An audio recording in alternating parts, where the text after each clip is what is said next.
Bismillahirrahmanirrahim. Alhamdulillahi rabbil alamin, wassalatu wassalamu ala rasul rabbil alamin, nabiyyina Muhammad ibn Abdullah wa ala alihi wa sahbihi wa man sar ala nahjihi wa ihtada bihadihi wa istanna bi sunnati ila yaumiddin, amma ba'd. Alhamdulillah, pada hari ini 9 hari bulan 9 2020 kita telah sampai ke Al-Faslus Thalis At-Takfin, fasal yang ketiga, mengkafankan mayat.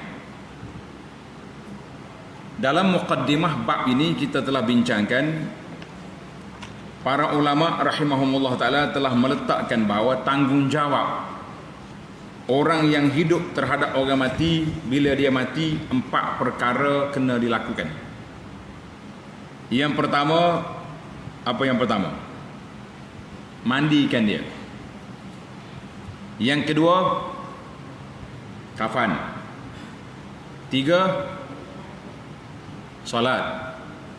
Yang keempat, kebumikan jenazah. Jadi 4 perkara ini adalah menjadi fardu kifai. Apa nama fardu kifai? Fardu kifayah. Maknanya kalau satu mayat ni tak ada siapa urus atas dunia ni, sudah dia. Kalau dia mati tak ada orang urus, semua berdosa satu kampung tu. Maknanya 4 perkara ni perlu kita buat. Jadi alhamdulillah, dalam siri yang lepas kita dah bincang panjang tentang cara-cara, kaifiat, dan siapakah yang boleh solat jenazah, boleh mandikan jenazah itu. Kita dah bincang tentang, dalam kitab kita ni sudah sebut tartib, maknanya susunan orang yang sepatutnya mandi jenazah, dan juga orang panggil silang jantina, suami mandi jenazah isteri, isteri suami, dan juga adik-beradik dan sebagainya, telah kita bincangkan dalam siri yang lepas. Jadi alhamdulillah, bermakna kita telah selesai daripada tugas yang pertama, iaitulah mandikan jenazah. Sebelum kita kafankan jenazah, cuba tengok di akhir bab pasal yang kedua. Tengok hadis kata apa tu? Daripada Abu Rafi'. Tengok hadisnya, muka surat 575 tu. Daripada Abu Rafi' radhiyallahu anhu. Siapa dia Abu Rafi'? Tengok nota di bawah, kata Abu Rafi' itu maula Rasulillah, hamba yang dimerdeka oleh Nabi sallallahu alaihi wasallam. Nama dia Muslim. Dalam hadis ini Nabi kita sallallahu alaihi wasallam mengkhabarkan kepada kita kelebihan orang yang menguruskan jenazah. Para pelajar tulis tajuk dia, kelebihan menguruskan jenazah. Tengok hadis. Kalau boleh tulis hadis ni bahasa Arab, baru senang nak cari. Tulis bahasa Arab. Hadisnya daripada Abu Rafi' maula Rasulullah sallallahu alaihi wasallam. Nabi kita sallallahu alaihi wasallam bersabda, man ghassala musliman fakatama alaihi ghafara lahu Allahu 40 marratan. Tengok terjemahan dia. Sesiapa yang memandikan jenazah lalu menyembunyikan keaibannya, dia tengok apa saja yang dia tengok. Mayat ni ada 2 masalah aib. Satu, aib dari sudut keadaan dia. Boleh jadi orang ni ada cacat. Kita tengok tubuh dia, Masya Allah, berkelari tubuh dia, bala, macam-macam kejahatan. Oh, kita kata nampak muka comel, rupanya dalam baju dia tu pelik. Itu orang yang celupar mulut. Ataupun mayat ni dah berubah muka dia jadi hitam, kau jadi apa. Yang penting nampak su'ul khatimah, na'uzubillah. Maka kita jangan didedahkan rahsia. Apa orang ni dapat apa? Menyembunyikan keaibannya nescaya Allah mengampuni dosa 40 kali. Mengampuni dosa dia berapa kali? 40 kali. Tajuk dia, bagaimana mendapat keampunan 40 kali. Ada dalam riwayat lain itu bermasalah. Ulama hadis kata tidak sabit. Dia kata arba'ina kabirah, 40 dosa besar. Jadi dosa besar ni tak cukup dengan mandi mayat. Dosa besar kena bertaubat. Jadi kita kekal dengan lafaz arba'ina marratan, 40 kali. Satu, tanda pelajar. Wa man hafara lahu, Allahu akbar. Dengar ni, petugas-petugas kubur. Siapa yang menggali kubur orang mati, fa ajinnahu, kemudian dia simpanlah orang itu dalam kubur, ujriya alaihi ka ajri maskanin askanahu iyyahu ila yaumil qiyamah, maka bagi dia pahala tempat tinggal sebagaimana Allah dia telah meletakkan orang ni tempat tinggalnya dalam kubur tu sampai kiamat. Jadi Allah Taala beri tempat tinggal dia dalam syurga. Dua. Yang ketiga, waman kaffanahu, siapa yang mengkafankan jenazah, kasahu Allahu yaumal qiyamati min sundusin wa istabraqil jannah. Nescaya Allah SWT akan pakaikan dia pada hari kiamat daripada sutra sundus dengan sutra surga. Jadi hadis ini, tanda para pelajar, ini dia panggil hadis yang menunjuk tentang kelebihan apa? Kelebihan menguruskan jenazah. Dalam hadis dia sebut 3 perkara. Yang pertama siapa? Orang yang memandikan. Orang yang mandikan. Tapi dengan syarat. Apa dia syarat dia? Tanda pelajar. Syarat yang pertama, kita ikhlaskan niat nak pergi mandi jenazah. Ya, kenapa mandi jenazah tu? 200. Dah, mai 200. Pinggasa, tak lemah. Kita pergi kerana nak bantu orang jenazah. Syarat yang kedua, al-muwafaqatu lis-sunnah fi taghsilil mayit.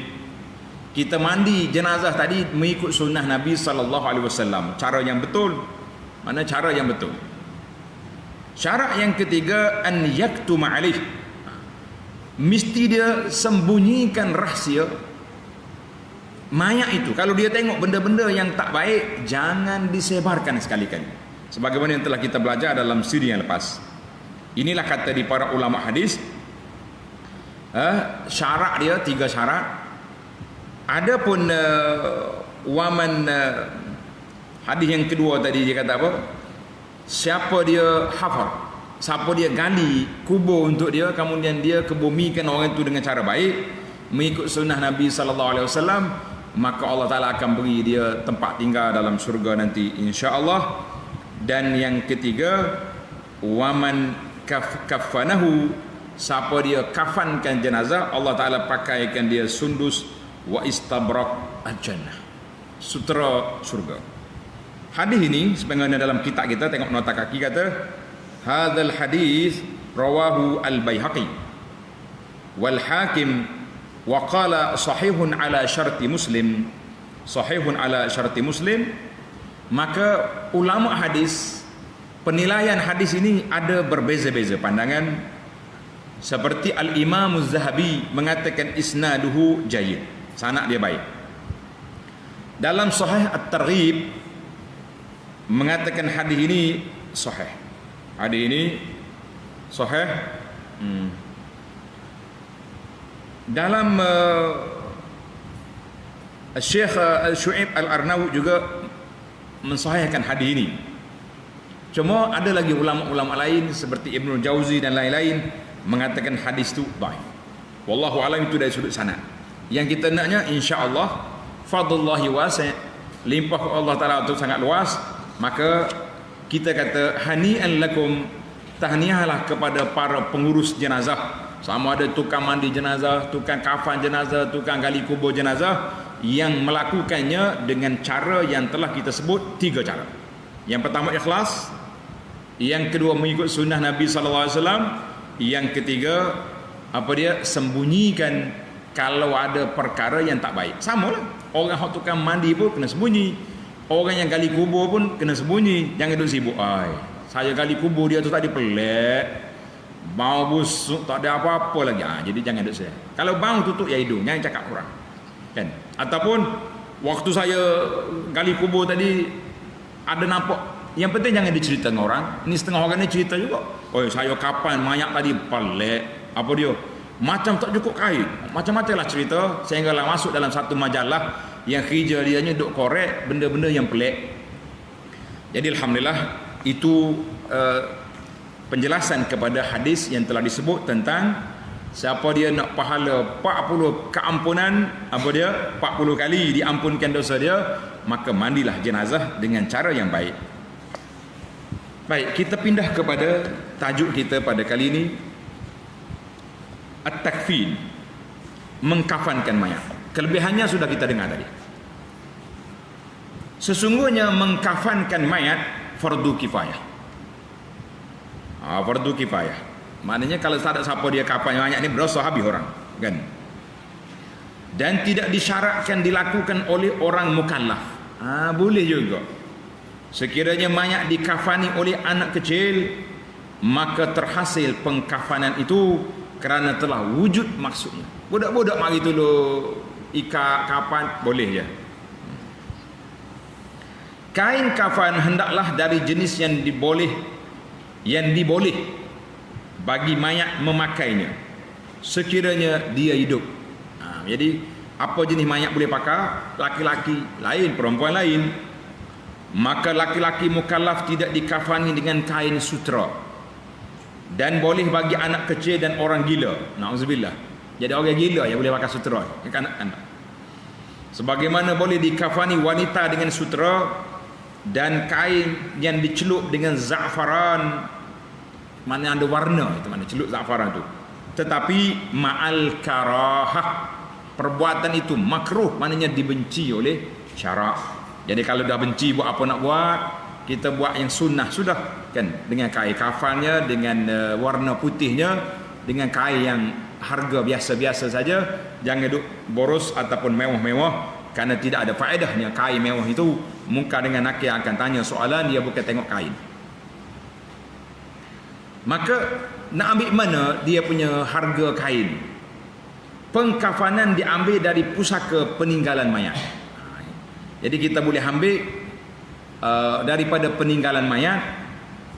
Ini termasuk dalam isu mu'natut tajhiz. Kan, mayat ni ada dua bila dia mati.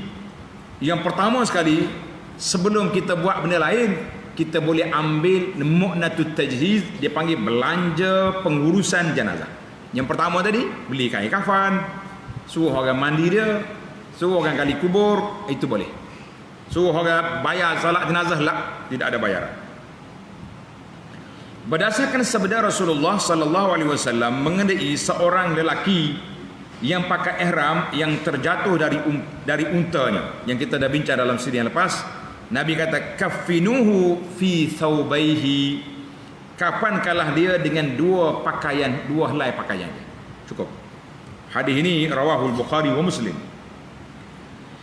Didahulukan pengkafanan dari peninggalannya ke atas hutang. Maknanya kita boleh guna untuk nak beli kain kafan ini sebelum bayar hutang dia. Sebab kalau tidak, macam mana kita nak kebumikan dia? Sebagaimana didahulukan kafan orang yang muflis ke atas hutangnya.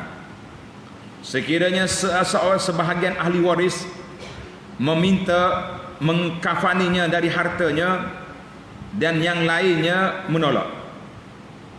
Baik, orang ni mati, ada keluarga dia kata tak apalah saya beli kain kafan. Kata di keluarga dia tak mau, maka hendaklah dikafani dari peninggalannya.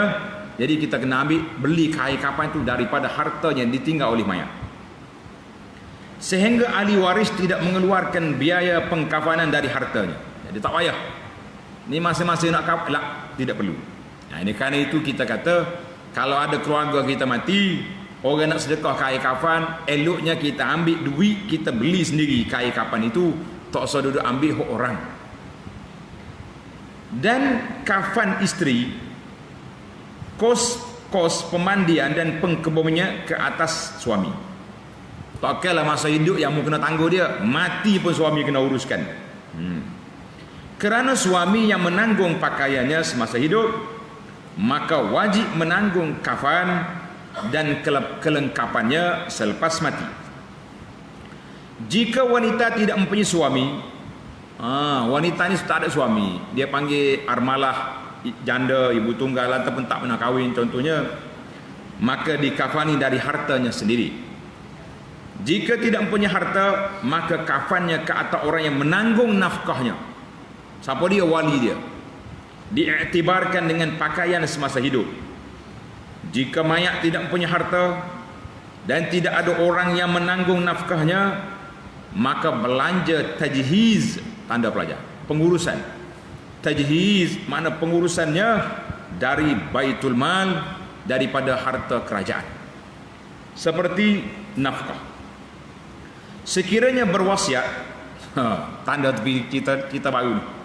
Sekiranya ada orang berwasiat agar tidak dikafankan, dia kata kalau aku mati jangan kafan aku, bagi tanah gitu ya, maka tidak dijalankan wasiatnya, kerana kafan adalah hak Allah Subhanahu Wa Taala, tidak boleh digugurkan sewenang-wenang.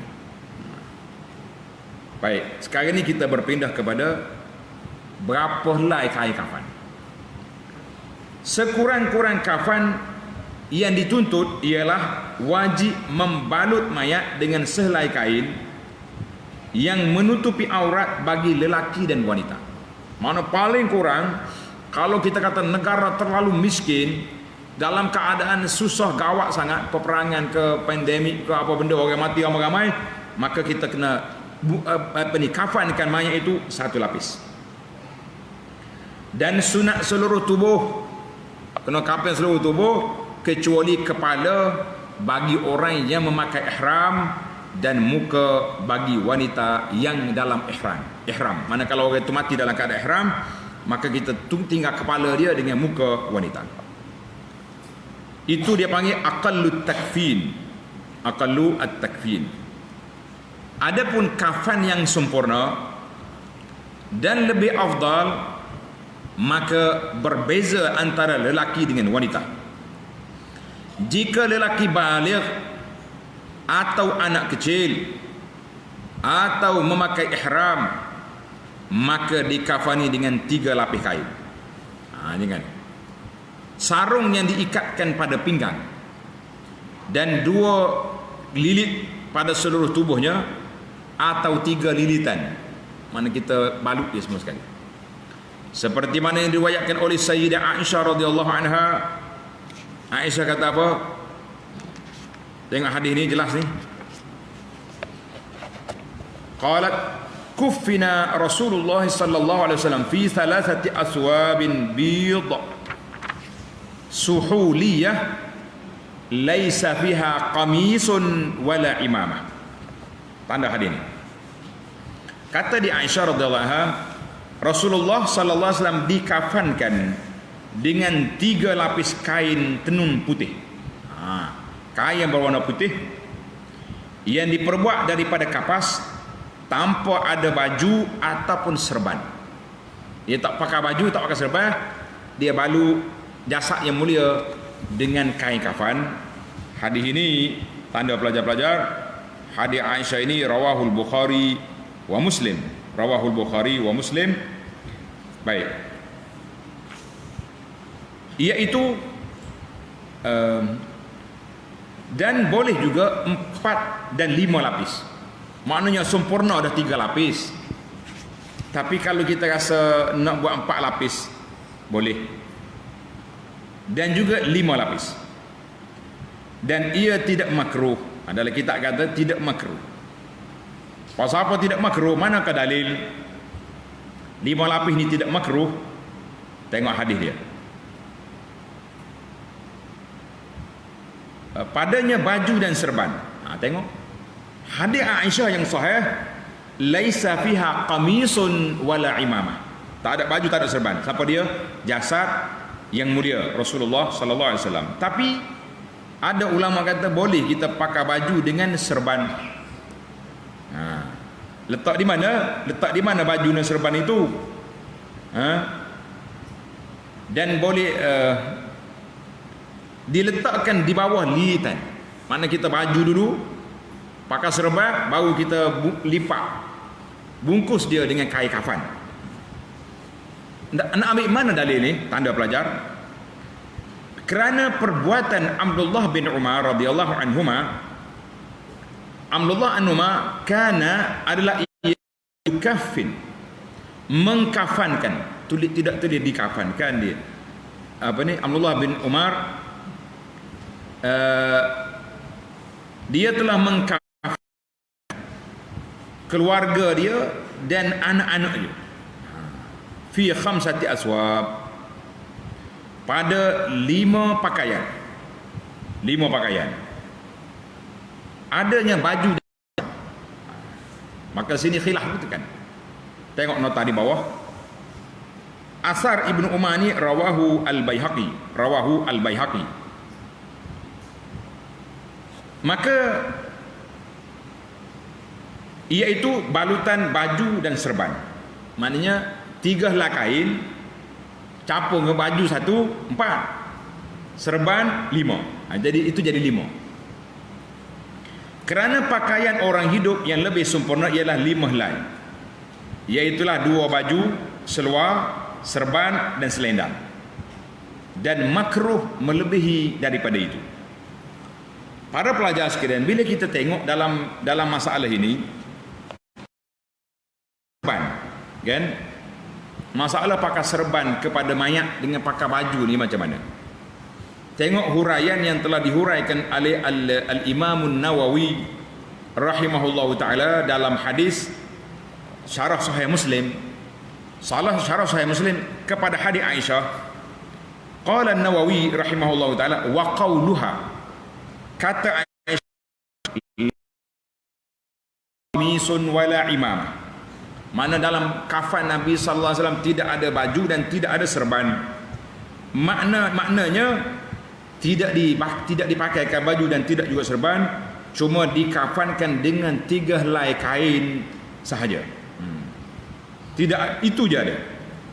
Dan tidak ada kain lain. Inilah yang telah ditafsirkan oleh Imam Syafi'i dan majoriti ulama.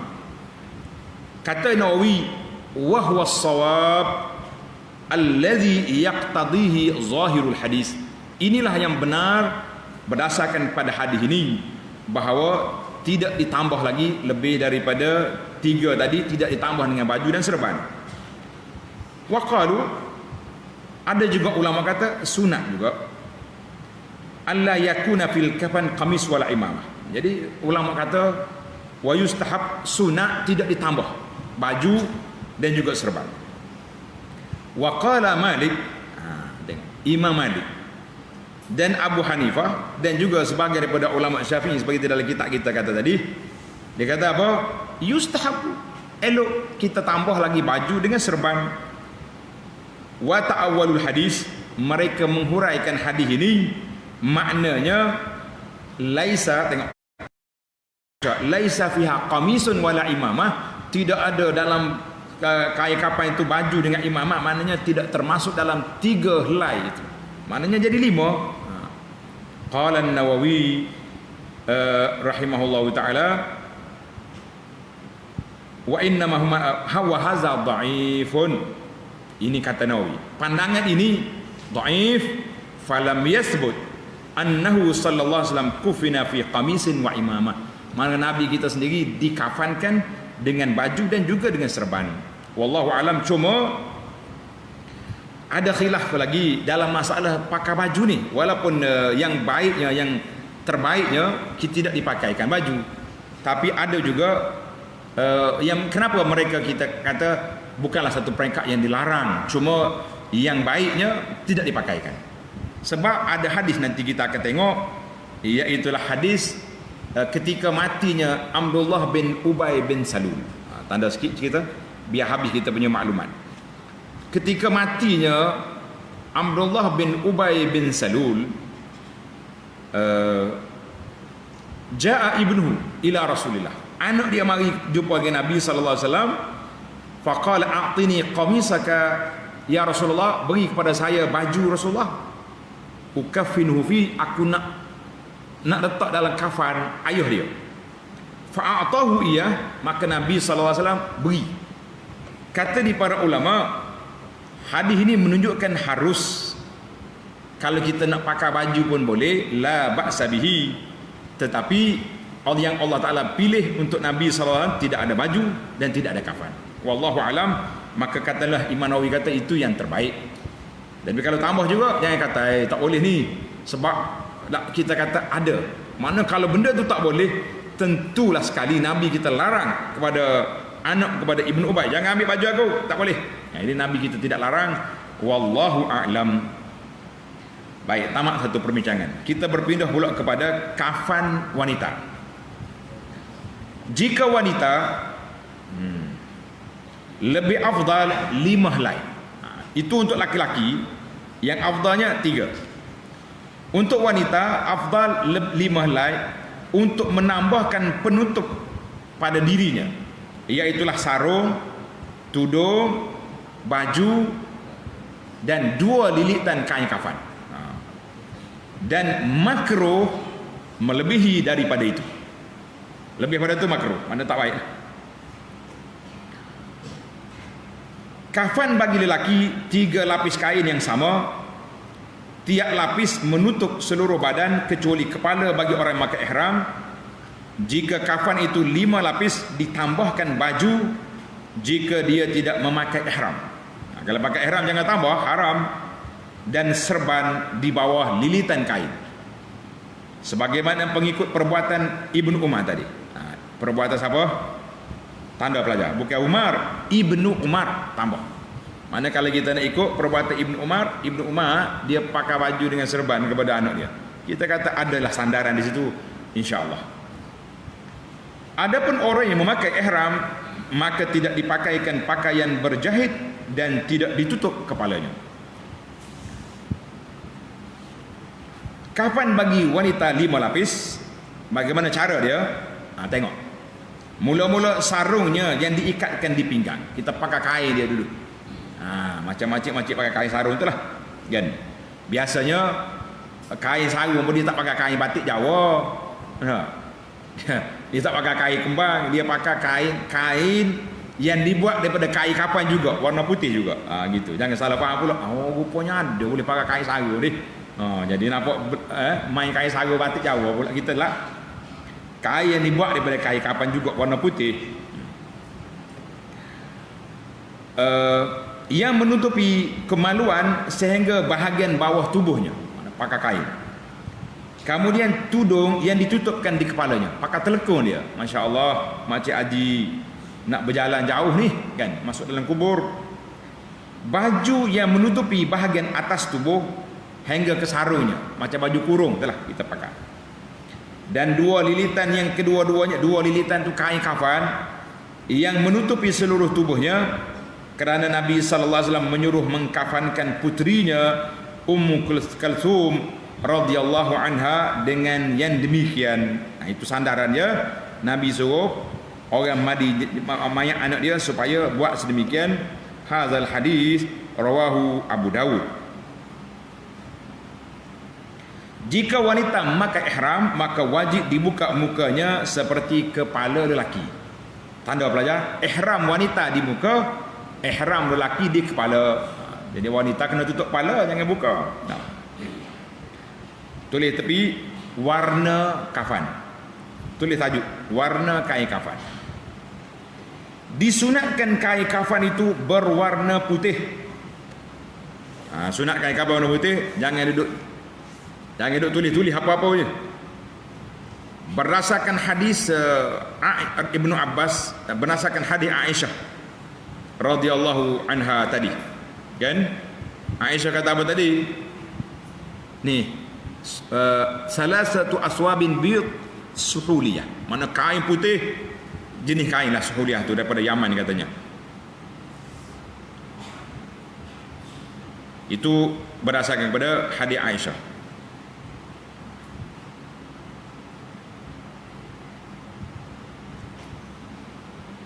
Tulis itu. Ni nampak dalam kitab kita ni Google lagi tu. Patut terpelajar duk nyari tak jumpa dah. Tulis itu. Disunatkan kain kafan itu berwarna putih berdasarkan hadis Aisyah yang tersebut. Sebut atas hadis, kita sebut dia. Hadis Aisyah yang sahih yang telah dikeluarkan oleh Bukhari. Dan yang kedua berdasarkan hadis Ibnu Abbas radhiyallahu anhuma anna an-nabiy sallallahu alaihi wasallam qala ilbasu min thiyabikumul bayad fa innaha khairu thiyabikum wa kaffinu biha mautakum. Nabi kata ilbasu, pakailah pakaian kamu yang berwarna putih, comel warna putih, maka sesungguhnya ia sebaik-baik pakaian kamu. Kalau kita boleh pakai warna putih itu lawa. Dan kafanilah orang-orang mati kamu dengannya, dengan warna putih itu. Hadis rawahu Tirmizi. Sunat memakaikan kafan yang baik, bersih, dan tebal. Naknya tebal, kasafah dia panggil. Seperti mana yang diriwayatkan oleh Jabir bahawa Rasulullah sallallahu alaihi wasallam bersabda, "Idza kaffana ahadukum akhahu falyuhsin kafanah." Apabila seorang dari kamu mengkafankan saudaranya, maka hendaklah dia memperelokkan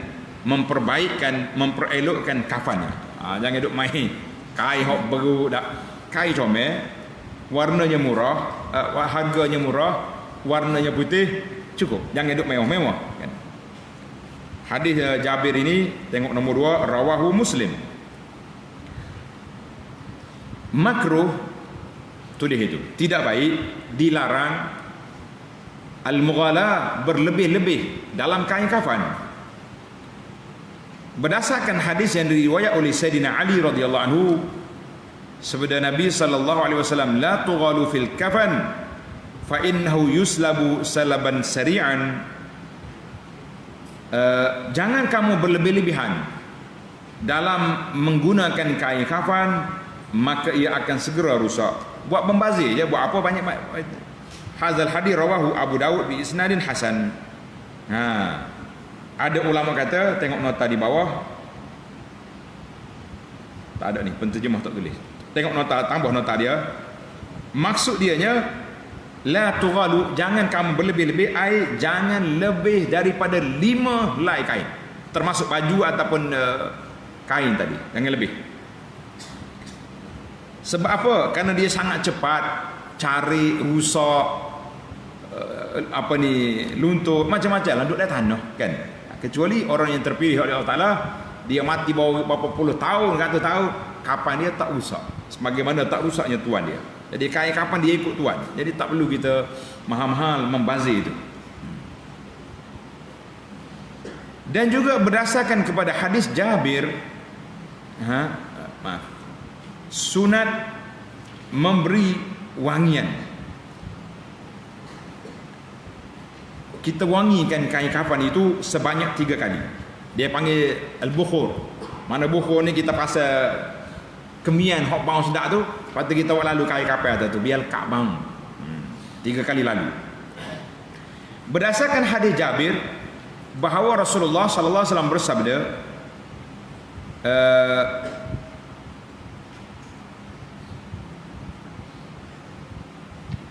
hadis Jabir tadi, iza jammartumul mayyit fajammiruhu salasan. Apabila kamu memberi wangian kepada mayat, maka berilah sebanyak 3 kali. Hadis ini rawahul Imam Ahmad wal Hakim. Maknanya kita biar buat lalu atas kemian, biar bau sedap, supaya tak bau mayat tu. Biasalah mayat orang sudah mati kan. Kecuali bagi lelaki atau wanita yang memakai ihram, maka tidak diberi wangian. Jangan diberi wangian. Jangan letak wangi di situ. Baik, kita berpindah kepada cara mengkafankan mayat. Macam mana kita nak kafan mayat kita ni? InsyaAllah malam ni kita akan tamatkan perbincangan kapan mayat kita ni. Selagi tak kapan, kita jangan berhenti. Kaifiyatut takfin, cara mengkafankan mayat. Sunat menghamparkan kain yang lebih luas dan lebih panjang ditaburkan atasnya hanut. Ha, tulis ku Arab. Ha nun waw ta. Al-hanut. Nak tahu dia carilah kamus. Al-hanut. Nama membaca hanut ke apa ni? Bahasa Arab tu. Bukan bahasa kita. Iaitu wangian yang khusus untuk mayat. Hanut ni wangian yang orang letak pada mayat. Orang tak ambil lagi mayat mari hanut sikit contoh. Tak, orang kata guna mayat jalan. Nak kita gitu. Dan orang biasanya kalau bau ni orang tahu ini bau mayat. Itu dia panggil hanut. Kain ni kita belajar kan. Kain yang pertama hak ali bawah sekali tu apa dia? Mesti luas. Kemudian hak yang kedua, yang ketiga lah. Supaya hak yang pertama tu lipat. Baru yang kedua, baru yang ketiga tu zoom, tutup semua sekali dengan ikat. Itu dia panggil teknik dia. Kena belajar lah. Pergi kursus mandi mayat. Apa ni, kafan jenazah mayat. Kemudian kain yang kedua dihamparkan atasnya dan diberi wangian. Mana kita hafal yang pertama kita tabur kapur wangi-wangi tadilah. Letaklah yang kedua, tabur lagi sekali lagi. Kemudian dihamparkan yang ketiga di atasnya dan ditaburkan wangian. Kemudian mayat dibawa ke kafan. Selesai kita atur kain semua, barulah diangkat mayat daripada tempat mandi dia, mari letak atas ni. Allahu akbar.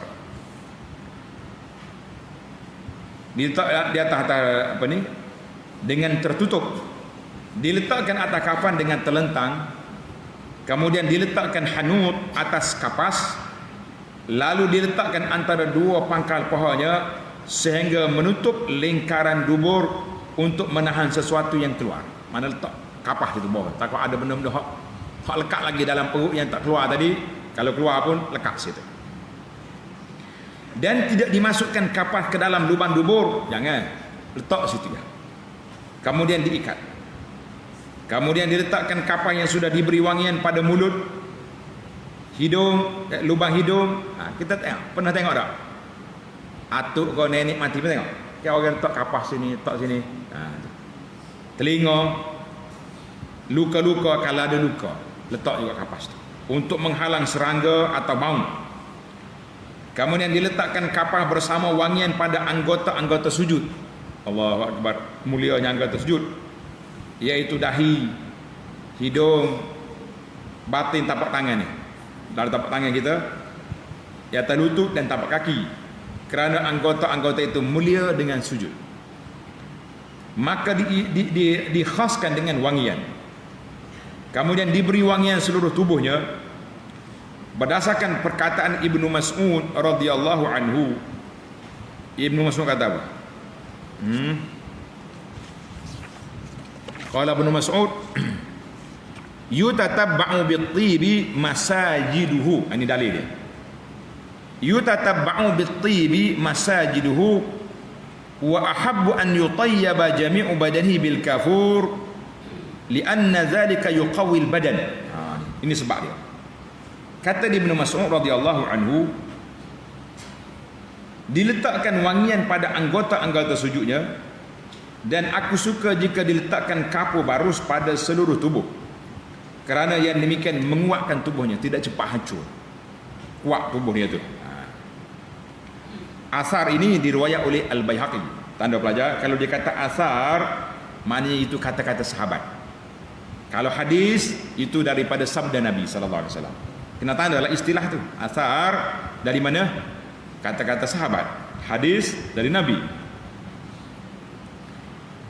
Sunat memberi hanut. Ingat dah hanut, wangian tadi.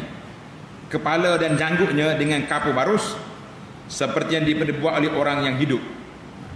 Dan tidak mengapa diberi hanut dengan kasturi, seperti mana yang diriwayatkan oleh Abu Sa'id Al-Khudri, bahawa qala al-misku atyabut tib. Nabi kita SAW bersabda, kasturi adalah sebaik-baik wangian. Boleh je kalau kita nak letak kasturi sikit biar bau sedap. Allah. Hadis ini rawahu Muslim. Hadis kasturi, bukan hadis letak, hadis kasturi. Kemudian mayat dibalut dengan kafan. Dengan melipat tepi kain itu, dimulakan dengan kain sebelah kiri pada badan mayat ke atas sebelah kanan mayat. Ambil alih ini, lipat atas kanan. Kemudian sebelah kanan ke atas belah kiri. Ambil alih ni pula pusing kau ni. Seperti mana yang diperbuat oleh orang hidup, dan kain yang lebih pada kepalanya dihimpunkan seperti serban, lalu ditutupkan ke atas muka dan dadanya. Kemudian dibalutkan kain yang kedua dan ketiga seperti itu, dan dihimpunkan lebihan kain pada kakinya, mana ujung tu lah. Balutannya lah diikat agar tidak terbuka ketika diusung. Maknanya orang panggil lebih kain tu, kita ceteng di kepala tu, bukan tutup muka dia tu. Kalau tutup muka dalam kubur esok nak buka muka payah kita nak kebumikan. Kena itu mana tutup, mana ikat di kepala. Hak kain yang kedua kita ikat kaki. Balutan itulah diikat agar tidak terbuka ketika diusung. Apabila diletakkan mayat dalam kuburnya, hendaklah dibuka ikatan itu, dan makruh ada sesuatu ikatan dalam kubur. Jangan kata kita tak kena buka semua hak ikat. Kan biasa orang ikat di kaki, tengah, kepala kita buka semua. Baik, timbul soalan, kain ikatan tu nak letak mana? Kain ikatan tu nak letak di mana? Buat balik. Hati-hati. Puak-puak khurafat, karut-karut ni, dia kata kain tu boleh buat tu buat ni, maka jangan. Bila kita buka ikatan daripada mayat, letak je dalam tu, dalam lebih lahap dia tu, kamu timbul sekali dengan dia. Sebab ni sebab ahli-ahli khurafat dia ambil kain tu, pergi ikat sana ikat sini, kono-kononya boleh macam-macam kono lah, kan? Hati-hati. Segala benda yang boleh menimbulkan benda-benda khurafat macam ni dihapuskan, supaya kita tidak beri ruang ataupun peluang kepada orang-orang yang percaya kepada benda-benda mistik ni buat kerja benda-benda yang tak baik. Itu para pelajar, kita balik kepada kafan bagi orang ihram. Tulis tajuk ini. Lelaki yang memakai ihram tidak boleh dipakaikan pakaian berjahit yang diharamkan ke atas orang yang memakai ihram, dan tidak boleh ditutup kepalanya. Kalau dia pakai ihram, tak adalah, kita pakai kain kapan tu cukup dah tu, kan? Dan wanita yang memakai ihram tidak boleh ditutup mukanya untuk mengekalkan kesan ihram.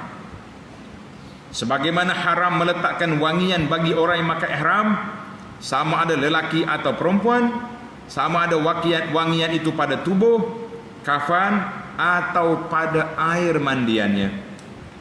Akan tetapi boleh dibakarkan wangian tajmir ketika dimandikan.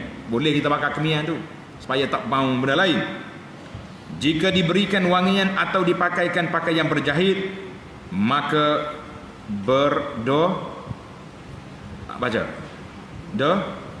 dosa tambah S, berdosa.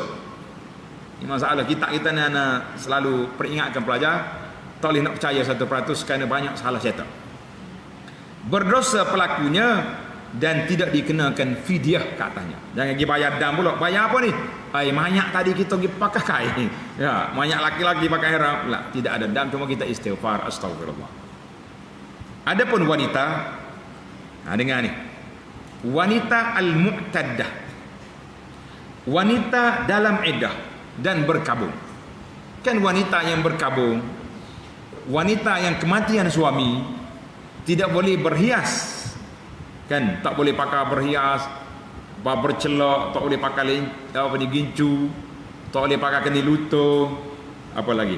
Pakai baju-baju warna-warni tak boleh, kan? Bagi kalau dia mati macam mana? Dia mati dalam keadaan bereddah. Kita kata gini lah, senang tak? Orang ni mati, suami dia mati juga masa tu. Accident, cuma suami mati dulu. Maka dalam bereddah dan berkabung bagi kematian suaminya, maka tidak diharamkan meletak wangian pada kafannya. Sebab apa? Tak ada dah orang nak mari pinang dia. Sebab itu ilah dia, tak ada dah orang nak mari, sebab dia sudah mati. Demikian apabila meninggal wanita yang masih dalam iddah dari talak bain pertama. Jadi orang sama jugalah.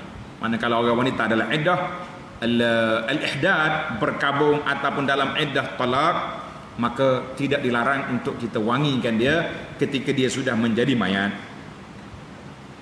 Baiklah. Bagaimana pula kafan kanak-kanak? Tulis Tulis pelajar tepi kitab tu kena tulis tajuk kafan kanak-kanak. Pengkafanan mayat anak kecil sama seperti orang yang baligh. Sama. Jika lelaki dikafankan dengan apa tu? Dengan baca-baca. Yang betulnya? Betul yang betul. Apa dia? 3. Pelajar-pelajar kena belajar. Dia panggil ini tahqiq. Tahqiq mana kita meneliti kesilapan buku, bukan salah mu'alif, salah penterjemah ataupun salah pencetak. Maka kita kena kafankan mayat itu dengan 3 helai kain. Dan kalaulah kanak-kanak itu wanita, perempuan, dikafankan dengan 5 helai kain seperti makcik-makcik juga. Alhamdulillah. Dia panggil nabas. Nabah ni kain kapan dicuri. Tak tahulah, anak baca dalam kitab, kita rasa-rasa pelik juga. Masyhur dalam kitab-kitab kita ni dengan kisah nabas, pencuri kain kapan. Kita kata tak ada benda kamu nak curi ni. Puak-puak mak dadah kita duk curi penudung longkang dah. Duk bersih-bersih buruk. Dia ni pergi curi kain kapan. Lepas orang mati tanam, dia pergi gali ambil kain kapan. Nyakit apa tahu ni? Kalau bahasa kita kata jenis gila tambak ni, kain kapan pun curi juga. Tak takut dia tu pula. Contohlah ni, para ulama kata, apabila kubur dibongkar dan dicuri kafannya, na'udzubillah, maka wajib dikafani mayat itu kali kedua. Contohnya kita tengok, mayat kubur terbongkar, dikorek-korek tengok, terguling mayat terbogel, tak ada kain dah. La haula wala quwata illa billah. Maka wajib kita pergi ambil kain, mari kafan semula mayat tu. Ni. Wajib dikafani mayat itu kali kedua kerana hajat kehormatan manusia itu seperti kali pertama. Sama ada kapan itu dari hartanya atau dari harta orang yang menanggung nafkahnya ataupun dari baitul mal, tak kira lah. Yang penting kita cari kain kapan, bungkus dia sekali lagi. Itu. Tidak disunatkan. Tidak disunatkan bagi seseorang menyiapkan kain kapan untuk dirinya. La yustahabu. Tidak disunatkan bagi kita sendiri menyiapkan kain kapan untuk agar tidak dihisap atasnya. Contohnya, saya ni supaya orang tak sibuk-sibuk, kita beli siap ada kain kapal untuk rumah kita. Kalau mak mati, ambil ni kain kapal aku siap. Tidak disunatkan lagi tu. Sebab tidak jadi masalah. Kalau mati, orang akan uruskan kain kapalmu. Ada daripada harta pusaka tu sendiri. Mana dia takut jadi harta pusaka dia pula. Memang kain kapan boleh diambil daripada harta peninggalan dia. Itu yang kita kata, selalu anak sebut, harta kita tak boleh masuk dalam kubur bersama kita kecuali apa dia? Kain kapan tu ya harta kita. Hak lain la. Ada orang masuk muka lain? Tak ada. Kain kapan tu kain harta kita. Itu je yang lain. Yang lain-lain tak ada. Tetapi harta kita boleh menunggu kita dalam kubur dengan cara kita bersedekah, kan? Tengok kita. Tidak disunatkan wala yustahabbu bagi seseorang menyiapkan kain kapan untuk dirinya agar tidak dihisap ke atasnya. Kecuali jika ia dari sudut yang dipastikan halalnya, atau dari jejak sebahagian ahli kebaikan dari ulama ataupun ahli ibadat. Ini bahaya ni kat ni cerita ni. Kenapa? Kerana seperti mana yang diriwayatkan oleh Sahal bin Sa'ad As-Sa'idi radhiyallahu anhu, qala anna an-nabiyya sallallahu alaihi wasallam, dengar cerita. Kana alaihi burdatun fatalabha rajulun minhu fa'atahu ya. Tengok terjemahannya panjang. Kata di saat seorang lelaki, Nabi sallallahu alaihi wasallam memakai pakaian burdah, pakaian luar macam kita kat kain inilah, kain selimut. Lalu datang seorang laki-laki meminta pakaian itu. Allahu Akbar. Nabi baru je pakai kain, tiba-tiba pak cik ni nak. Dia minta Rasulullah, saya nak kain. Maka diberikan kepadanya. Nabi pun ambil kain, ambil nak. Nabi kita ni kalau orang minta, dia tak tolak, dia bagi semua. Faqala lahu sahabah, maka para sahabat lain marahlah dia. Ma'ahsanta. Sahabat kata apa? Engkau memintanya, tak bagus kamu ni. Kenapa meminta? Wa alimta annahu la yarud. Mu tahu kan Rasulullah sallallahu alaihi wasallam ni kalau orang minta dia tak tolak. Minta apa dia akan bagi, yang boleh bagi. Kata di pakcik ni, inni wallahi ma sa'altuhu li albas. Dia kata demi Allah, aku tidak minta kain ni untuk saya pakai.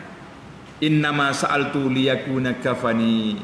Yang aku minta tadi, kain tu aku nak jadikan kain kafanan. Qala Sahal fakana kafanuhu, maka memang orang itu simpan sungguh sampai dia mati, dikafankan kain tu, kafan dia dengan kain Rasulullah sallallahu alaihi wasallam.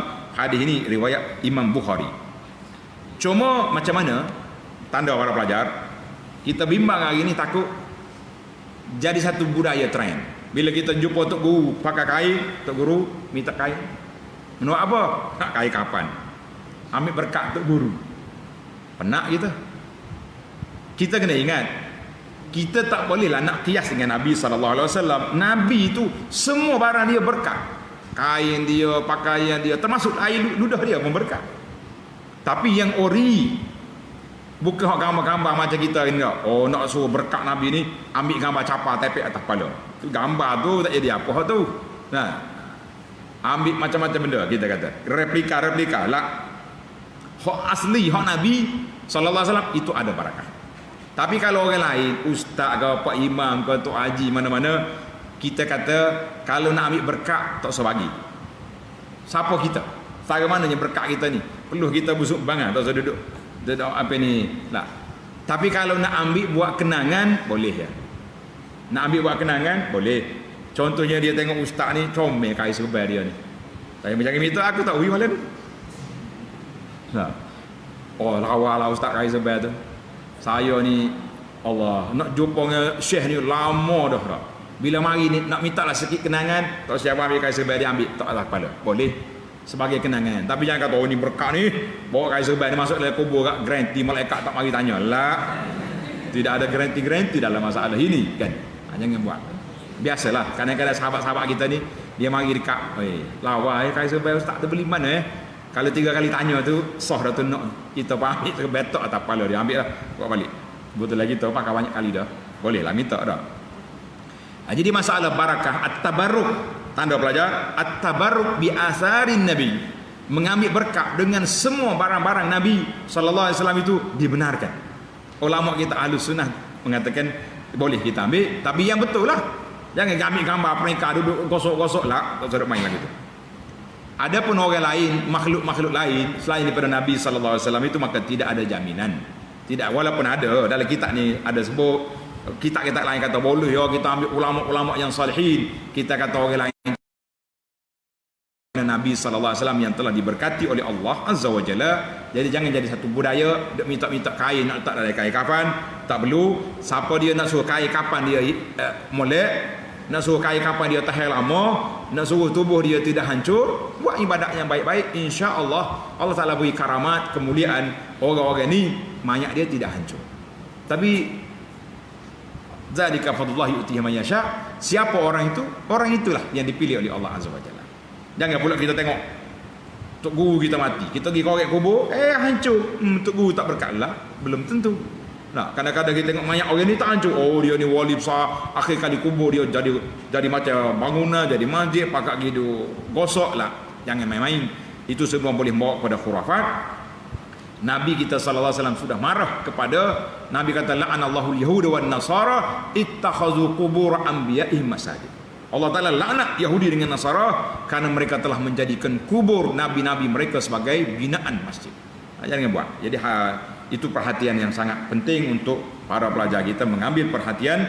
Tamatlah kita, selesai dah Mandi sudah? Sudah. Kapan? Sudah. InsyaAllah. Salatu alal mayyit. Kita salat jenazah pula insya-Allah. Subhanakallahumma bihamdika asyhadu an la ilaha illa anta astaghfiruka wa atubu ilaik. Wa sallallahu ala nabiyyina Muhammad wa ala alihi wa sahbihi ajma'in walhamdulillahi rabbil alamin.